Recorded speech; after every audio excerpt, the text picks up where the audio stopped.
नमस्कार, देश न्यूज देख रहे हैं आप और मैं हूं आपके साथ दामिनी गौर। आइए नजर डालते हैं कुछ प्रमुख हेडलाइंस पर। होशियारपुर में प्रधानमंत्री मोदी के खिलाफ शिकायत, सोशलिस्ट पार्टी ऑफ इंडिया की एफआईआर दर्ज की मांग, लोक प्रतिनिधि कानून की उल्लंघना के आरोप। चांद पर पहुंचे अब सूरज की बारी, 20 दिन तक स्पेस में रह सकेंगे अंतरिक्ष यात्री, इसरो की है 6 बड़ी फ्यूचर प्लान।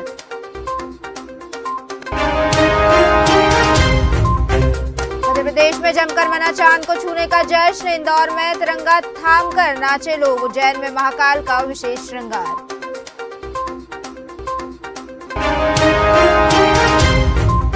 आज छिंदवाड़ा आएंगे सीएम शिवराज, जामसावली में हनुमान लोक का भूमि पूजन करेंगे, शहर में निकालेंगे रोड शो।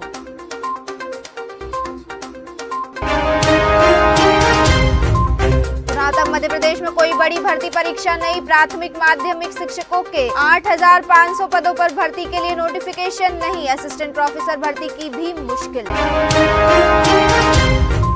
और अब देखते खबरें विस्तार से। पंजाब में प्रधानमंत्री नरेंद्र मोदी के खिलाफ शिकायत दर्ज कराई गई है।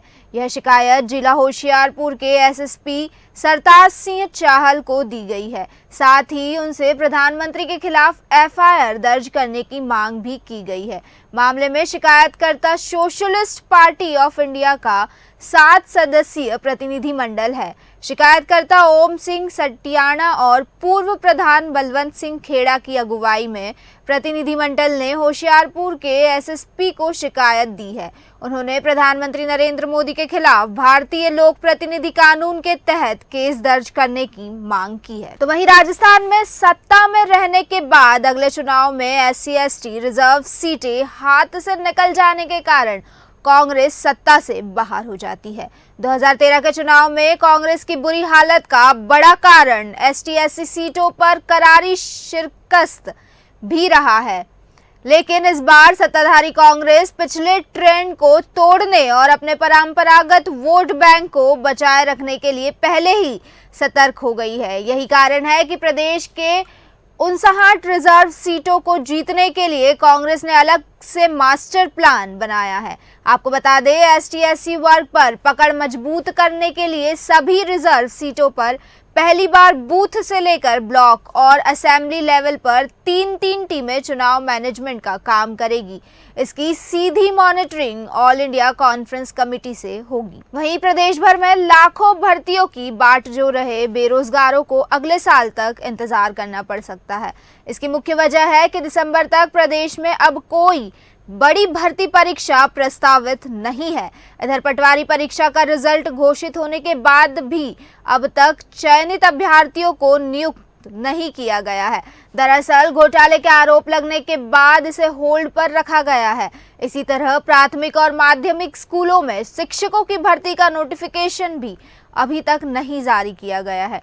वहीं PSC के असिस्टेंट प्रोफेसर के लिए होने वाली भर्ती परीक्षा की भी तारीख तय नहीं हो सकी है।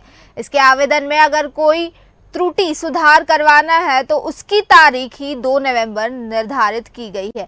इस दौरान चुनाव होना भी प्रस्तावित है। इसके बाद अगले साल लोकसभा चुनाव भी होना है। वहीं मुख्यमंत्री शिवराज सिंह चौहान गुरुवार को छिंदवाड़ा जा रहे हैं। वे जामसावली मंदिर में श्री हनुमान लोक की आधारशिला रखेंगे, जिसके बाद शहर में 4 किलोमीटर लंबा रोड शो भी निकालेंगे।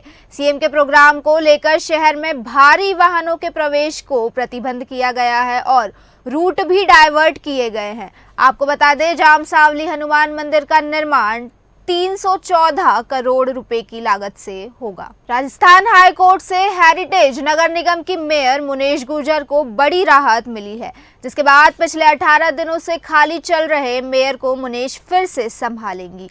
उन्होंने कहा कि फिलहाल यह मामला कोर्ट में पेंडिंग है, इस वजह से मैं इस पर ज्यादा कुछ नहीं कह पाऊंगी, लेकिन यह जरूर कहना चाहती हूँ कि सुदर्शन चक्र वाले का मुझ पर आशीर्वाद है, वो जैसा चाहेंगे वैसा ही होगा। उन्होंने कहा कि जयपुर ने मुझे बहुत प्यार दिया है, इसलिए अब उस प्यार के कर्ज को मैं जनता की सेवा कर उतारना चाहूंगी। उन्होंने कहा कि मेरे परिवार के इस बुरे वक्त में भी कांग्रेस के कार्यकर्ता और पार्षद हमारे साथ खड़े थे, जिससे मुझे बहुत हिम्मत और ताकत मिली है। तो वहीं जोधपुर शहर के बीचों बीच स्थित शाला क्रीड़ा संगम गौशाला मैदान अब कई बड़े एलिट क्लब को टक्कर देगा। यह टक्कर खेल सुविधाओं में मिले ना मिले, लेकिन लाइफ टाइम मेंबरशिप फीस में मिलने वाली है। पिछले 5 साल से बंद इस लाइफ टाइम मेंबरशिप को प्रशासन ने शुरू कर दिया है और एक साथ कई गुना फीस करते हुए 3 लाख वसूली का फरमान भी जारी किया है। आपको बता दें, इससे पहले 3 अलग अलग कैटेगरी में लाइफ टाइम मेंबरशिप दी जाती थी, लेकिन उसमें भी अधिकतम 21,000 रुपए ही वसूले जाते थे। ऐसे में इस कई गुना बड़ी हुई राशि को लेकर खेल प्रेमियों और शहरवासियों ने सवाल खड़े करना शुरू कर दिए हैं। एनआरआई बेटे के माता पिता को इंदौर में धमकी देने का मामला सामने आया है। दोनों बुजुर्ग दंपति को घर में घुसकर जान से मारने की धमकी आरोपी ने दी है। धमकी के ऑडियो क्लिप भी सामने आए हैं, जिसमें आरोपी ये तक कह रहा है कि एसपी डीआईजी सबको बोल देना, तुझे और तेरी औरत को जान से मार डालूंगा, मैं लिख कर दे रहा हूं। वही धमकी के बाद से पति पत्नी डरे हुए हैं और उन्होंने पुलिस से मदद की गुहार लगाई है। आपको बता दें, 75 वर्षीय बुजुर्ग विजय दुबे की शिकायत पर पुलिस ने आरोपी के खिलाफ केस दर्ज कर लिया है। इंदौर में 56 दुकान से राजवाड़ा तक बुधवार की शाम चंद्रयान 3 की धूम रही। यहाँ चंद्रयान की लैंडिंग देखने के लिए बड़ी संख्या में लोग इकट्ठे हुए। लोगों के लिए बड़ी स्क्रीन की टीवी लगाई गई थी। इसमें लैंडिंग का सीधा प्रसारण किया गया। लैंडिंग होते ही यहाँ पर ढोल धमाकों के साथ जय भारत और जय श्री राम के नारे लगना शुरू हो गए। तो वहीं मध्य प्रदेश के सागर जिले में एक महिला ने 4 पैर वाली नवजात बच्ची को जन्म दिया है। नवजात बच्ची के शरीर की जन्मजात विकृति के इलाज के लिए उसे भोपाल एम्स रेफर किया गया है।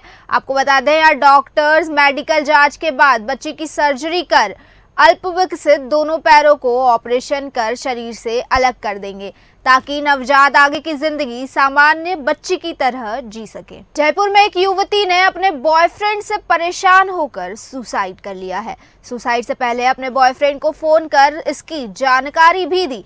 बॉयफ्रेंड ने युवती के दोस्त के जरिए कॉल कर उसके पिता को सुसाइड के बारे में जानकारी दी। जब पिता स्टडी रूम में पहुंचा तो बेटी चुन्नी से फंदे पर लटकी मिली। पूरी घटना के बाद आरोपी बॉयफ्रेंड और युवती की मोबाइल चैट सामने आई है। आपको बता दें, चैट में सामने आया कि युवती का बॉयफ्रेंड उस पर शक करता था, दोस्त से बात करने पर टोकता था। वहीं युवती के पिता ने आत्महत्या के लिए उकसाने का केस दर्ज करवाया है। चंद्रयान 3 सफल लैंडिंग कर चुका है। वहीं इसकी सफलता पर भोपाल में अखिल भारतीय विद्यार्थी परिषद ने जश्न मनाया है। आपको बता दें, कार्यकर्ताओं ने मध्य भारत प्रांत कार्यालय पर आतिशबाजी की और मिठाई बांटकर धूमधाम से जश्न मनाया। साथ ही इसरो का अभिनंदन भी किया गया। इस दौरान क्षेत्रीय संगठन मंत्री चेतस सुखाड़िया और प्रांत संगठन मंत्री रोहित दुबे जी उपस्थित रहे। फिलहाल के बुलेटिन में बस इतना ही। देखते रहिए देश न्यूज। नमस्कार।